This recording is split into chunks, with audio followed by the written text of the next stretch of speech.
మిత్రులారా, ప్రజాజ్యోతి కథనం ప్రకారంగా కొంప ముంచిన వీసే అమాయకుల ఆశలే పెట్టుబడి. గత కొన్ని రోజులుగా ఏజెన్సీ ప్రాంతంలో ఎంతోమంది అమాయక ప్రజల ఆశలను ఆసరగా చేసుకొని డబ్బులు డబల్ అవుతాయని ఆశలు చూసి వీసీ అనే కంపెనీ చేతులెత్తేసి ప్రజల కొంప ముంచేసింది.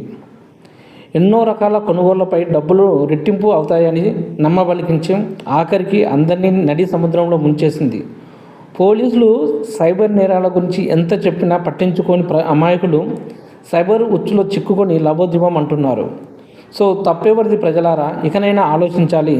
మనకు అన్నీ తెలిసి కూడా డబ్బులు డబల్ అవుతాయి తక్కువ టైంలో అంటే తెలిసి కూడా మనం డబ్బులు ఇతరుల చేతిలో పెట్టేసి వాటి కోసం అని చెప్పి మళ్ళీ రిటర్న్స్ రావాలని చెప్పేసి టెన్షన్ పడుతూ ఉన్నాం మనం. ఇకనైనా మనమే మారాలి. ఇలాంటి వాళ్ళ యొక్క భర్తం పట్టాల్సింది కూడా మనమే. అందుకే